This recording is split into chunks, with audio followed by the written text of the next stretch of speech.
За та бүхэнд энэ өдрийн мэндийг хүргье. За сэтгцийн эрүүл мэндийн үндэсний төв 2013 онд зовлон тохиолдох сэтгцийн эмнэлгийн дархлалтын судалгаа хийсэн. За энэ дархлалтын судалгаатай зэрэгцээд өсвөр үеийн сэтгцийн эрүүл мэндийн байдлыг үнэлэх дархлалтын судалгаа бол хамт хийгдсэн юм аа.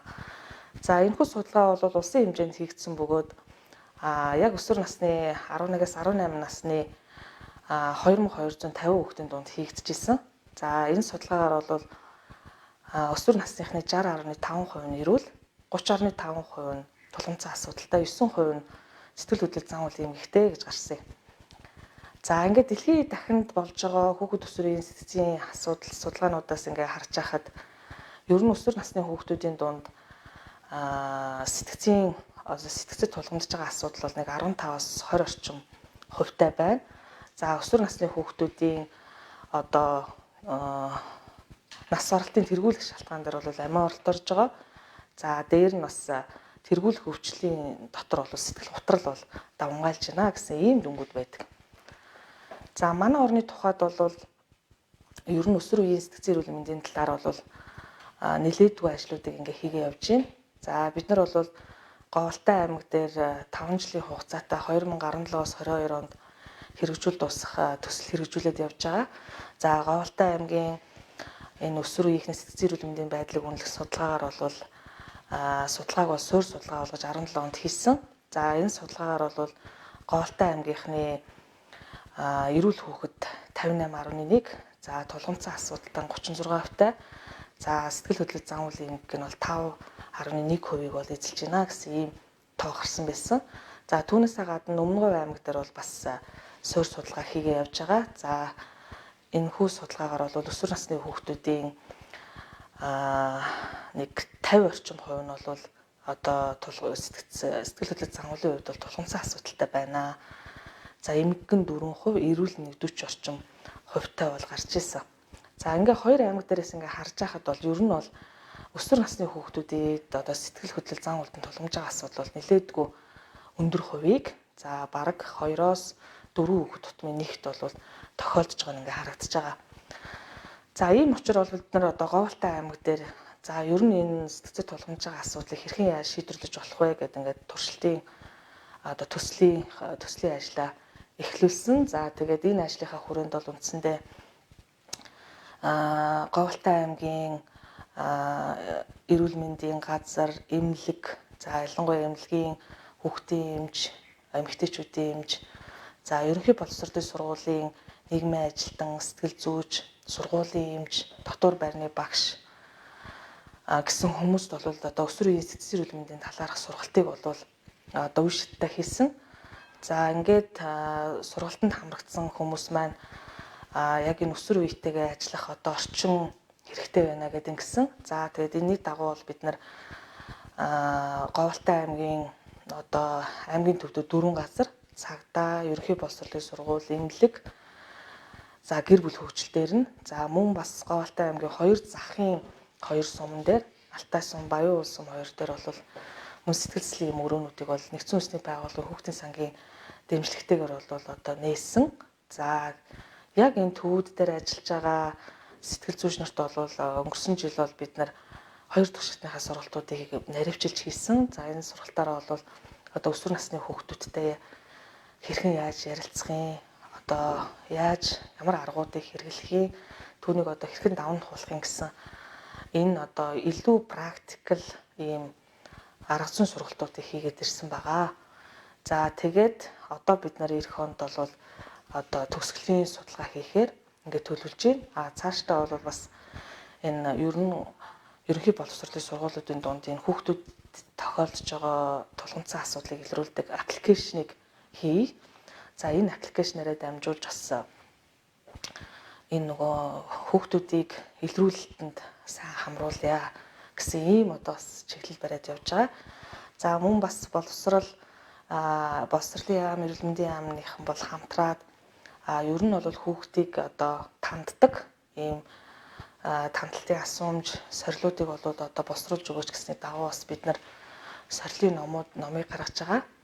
За дээрэс нь одоо өсвөр насны хүүхдүүдэд сэтгцийн эрүүл мэндийн боловсролыг олгох зорилгоор энэ хоёрын амны хамтарсан тушаалаар бол эрүүл мэндийн хичээллийг бие даасан байдлаар одоо оруулахын боломж нөхцөл бүрдээ. За эрүүл мэндийн хичээлийн одоо 6 том бүлгийн агуулга дээр 6 багш, 6 эмч бол ажилласан байдаг. За энэ 6 бүлэг агуулгын 3 дугаар бүлэг нь болохоор сэтгцэн эрүүл мэнд, 4 дугаар бүлэг нь хорц зуршил гэдэг 2 том бүлгийг бол сэтгцэн эрүүл мэндийн зүгээс оруулж өгсөн юм аа. За ер нь бол энэ агуулгыг ингээд одоо судалснараа бол ерөнхий боловсролын хүүхдүүд бол ерөнхий боловсролын сургуулийн сурагчид маань бол тодорхой хэмжээгээр сэтгцэн эрүүл мэндийн талаарх ойлголттой болно гэж ингэж үзсэн. За түүний хичээлийг зааж байгаа багш нарт бол бид нар 2 төрлийн гарын авлагыг гаргаж өгч тараасан байгаа. Өсвөрийн сэтгцэн эрүүл мэндийн тусламж үйлчилгээ, за бас мөн нийгмийн ажилтан сэтгэл зүйч нарт зориулаад зөвлөгөө өгөх арга зүй гэсэн ийм 2 номыг гаргасан. За одоо бол бид нар эцэг их бол энд аягүй чухал байдаг. Тийм учраас энэ ангиуд ирсэн багшаар дамжуул эцэг эхийн боловсролыг дэмжих гэсэн гарын авлагыг гаргаад бас мөн сургалтыг хийхээр төлөвлөж байгаа. За энд бол бид нар одоо илүү сорилуудыг оруулж гисэн байгаа. Хүүхдүүдэд яаж үнэлэх юм, манай хүүхдэд яг ямар асуудал байгаа юм гэдгийг сорилоор үнэлчихэд за тэгээд тэр байгаа асуудал дээр ажиллах арга зүйг нь оруулж өгсөн ийм гарын авлагыг бол хийсэн байгаа. Ингээд ирэхээр бол хүүхэд багш, нийгмийн ажилтан сэтгэл зүй сургуулийн эмч, за сургуулийн баг хамт олон дээр нь эцэг ихтэйгээ ингээд гурвалсан хэлхээ холбоонд бол хүүхдийн асуудлыг шийдэх юм боломжтой болж ирж байгаа. Ер нь бол дэлхийн жишгт бол одоо сургууль суурилсан сэтгцэн эрүүл мэндийн хөтөлбөр гэж байдаг. Яагаад хөтөлбөр болсон бэ гэхээр тэнд одоо бүх хүн хүүхд рүү чиглэсэн ажил хийдэг хэрнээсээ тэнд одоо зөвхөн одоо багш эцэг их хүүхдээс гадна цагдаа, эмч, за тэгэл хөдөлгөөн засалч, нийгмийн ажилтнуудын үүрэг оролцоо энэ төр бол маш их байдаг. Тэгэхээр нөгөө олон улсад бол нөгөө олон мэрэгжлийн баг нийлж одоо нөгөө хүүхдийн асуудлыг шийддэг байгаа. Тийм учраас одоо бас хөтөлбөр байх нь айгүй зүйтэй гэдэг юм байна гэдгийг олж хараад байгаа.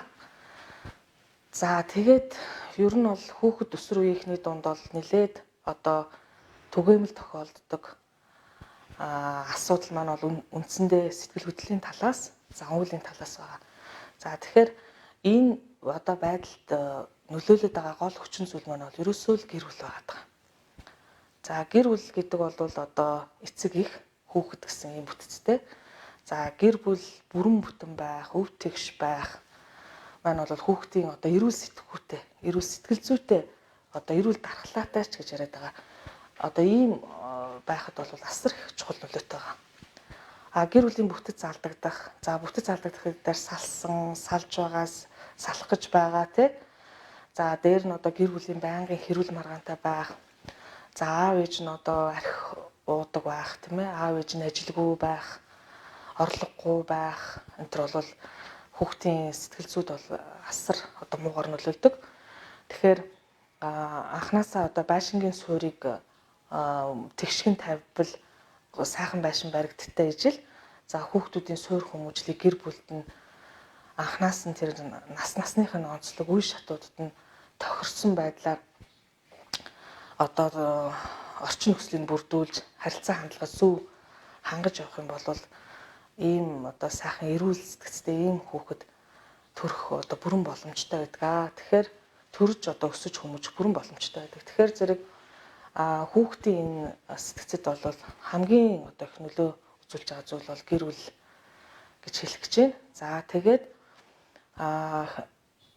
нэгэнт одоо бага наснаасаа одоо салт сарилсан гэр бүлд өссөн хойд эцэг эхтэй байсан ч юм уу гэр бүл нь байсан ч гэсэндээ хол амьдардаг, хоёр тустай байдаг, гадаад дотоодод ингээд хоёр газар амьдраад байдаг ч юм уу. Энэ бүгд бол тэр тухайн хүүхдийн сэтгэл зүйд бол муугар нөлөөлөд байдаг. Тийм учраас нөгөө тэр орчин нөхцлөөсөө болоод хүүхэд маань өв тэгш биш одоо байшингаар бол нэг тийм суурь нь хазгай тавигдсан байшин шиг болдог. За тэгээд мэдээж хазгай тавигдсан байшин одоо нуурж эвдэрч хэмэх хэрэгтэй, ижлэгэн байдагтай ижлэгэн тэр хүүхдийн сэтгэл зүйн гэмтэл гэдэг юмыг бол өгөөд өсгсөн байдаг. Тэгэхээр энэ байдал маань бол өсвөр насны ирэхээр нь бол айгүй тодорхой тэгж илэрч харагддаг. За нэг бол сэтгэл хөдлөл нь өөрчлөгдөн, нэг бол зан үйл нь өөрчлөгдөн гэж. Тэгэхээр сэтгэл хөдлөл өөрчлөгдөн гэдэг нь бол үндсэндээ сэтгэлээр түгшин, айц түгшүүртэй болно. За сэтгэлээр гутарна. За цаашлах юм бол одоо уур бухимдалтай болдог. За зан үйлийн талаас бол одоо өсвөр нас руу дөнгөж ороод эхлэнгүүтээ одоо арх согтууруулах төрлийн бодис сэргийлэх, сонирхолтой амсаж үтсэн, за тамхи одоо хэрглэж үтсэн, амсаж үтсэн. За зарим нэг нь бол бүр одоо масруулах бодисд ч донтоход бэлэн. За бас нэг одоогийн нийгэм түгээмэл байгаа юм дэлгэцийн хамааралтай болох тийм ээ. За энэ бүх юм бол одоо нэлээд түгээмэл асуудлын нэг болж байгаа юм аа. За тийм учраас одоо энэ нөхцөл байдалтай уялдуулаад тодорхой арга хэмжээнүүдийг өсвөр наснд нь авахгүй бол нөгөө хүүхэд гэмт хэрэгтэн болох, хүчирхийлэлд өртөх, эсвэл хүчирхийлэгч болох ийм одоо нөхцөл боломж бол бүрддэг гэж ингэж ойлгох хэрэгтэй. За бага хүүхэд хэдий ч нэ бага байх тусмаа бол илүү одоо физиологийн илэрлэлэр гэж ярьдаг. За гиз өвдөд байна, толгой өвдөд байна гэсэн ийм байдлаар илэрдэг. За дээр нь бас хүүхэд сэтгэл зүйн таагүй байдалтай байх юм бол одоо ээрдэг, булчин татгандаг, орондоо шийдэг энэ тийм эмгэгүүдээр бас өвдөх боломжтой байдаг юм аа.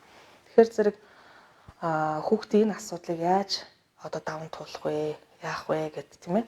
Тэгэхээр хүүхэд хэдий ч нэ бага байх тусмаа бол ихтэйгээ, ээжтэйгээ одоо хамт байж тэрнээс одоо өөртөө ихтэй байх, санаачлагтай байх, хөдөлмөрч байх, зориг тэмүүлэлтэй байх энэ бүх шинж чанаруудыг өвлөж авдаг.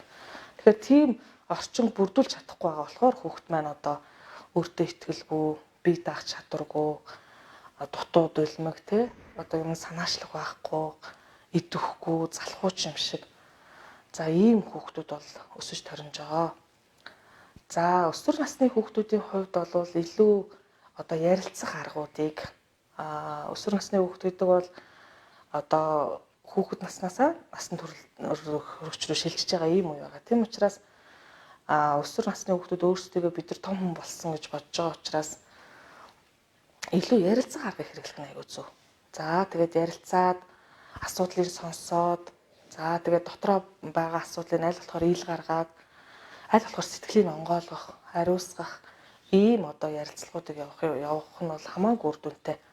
За дээр нь бол өсвөр насны хүүхдүүд бол одоо юу яадаг илүү үеийнхнийгаа одоо сонсдог тийм ээ. Тэгэхээр зэрэг хүүхэд маань хинтээ нөхрөлж гэн, ямар хүүхдүүдэд нөхрөлж гэн гэдгийг бол бас ээж аав нар бол ерөнхийдөө судалж явах ёстой. За тэгээд дээр нь бол энэ насны хүүхдүүд илүү зориг тэмүүлэлтэй болсон байдаг учраас юунд одоо дуртай тэр одоо дуртай зүйл дээр нь дэмжиж өгөх, урамшуулж өгөх энэ бол аягүй чухал юм зүйл байгаа даа. Тэгэхээр зэрэг өсвөр наснд хамгийн түгээмэл тохиолдог юм нь өсвөр наснаас сэтгэл готрал байгаа учраас аль болохоор гутрах, гуниглах, уйтгарлах энэ байдлаас нь гаргах, чөлөөлөх аль болохоор эерэг зүйл бодох, сайн сайхан зүйлийг одоо дэмжих энэ тал руугаа илүү ажиллах нь бол илүү зохимжтой. Бага насны хүүхдүүдийн тухайд бол хүүхдээс илүү эцэг эхтэй аягүй сайн ажиллах хэрэгтэй тийм ээ. Эцэг эх нь хүүхдтэйгээ хамт одоо тоглодог, хамт одоо хоол хийдэг, хамт гэрээ цэвэрлэдэг, хамт дуудулдаг, хамт зураг зурдаг гэд ингээд хамтарч хийсэн юм болгоно нь бол хүүхдэд маш сайхан дурсамж болж үлддэг. За ялангуяа энэ карантины үед одоо хүүхдүүд энэ компьютераас их хамааралтай болж байна тий одоо хичээл нь цахимаар явж гин дээр нь хичээллийнхаа бус цагаар одоо бас тоглох нуугдаж нүд хариулж байгаа тоглох юм зөндөө байна. Тийм учраас аль болохоор тэр одоо зүйлээс нь холдуулахын тулд хамтарч хийсэн ийм гэр бүлийн хамтын уур амьсгалыг бүрдүүлэх нь хамгийн чухал байна гэдгийг хэлэх байна. Тэгээд хүүхдүүдэд одоо чин сэтгэлээсээ хайрлаж урамшуулж дэмжих юм бол хүүхдэд тулгамдж байгаа сэтгцийн асуудлыг бүрэн шийдэх боломжтой байдаг юм аа. Энэ бол төр зуурын бөгөөд төлөвшөөгүй учраас засах бүрэн боломжтой шүү гэж ингэж хэлэх байна. За ингээ анхаарал хандуулсанд баярлалаа.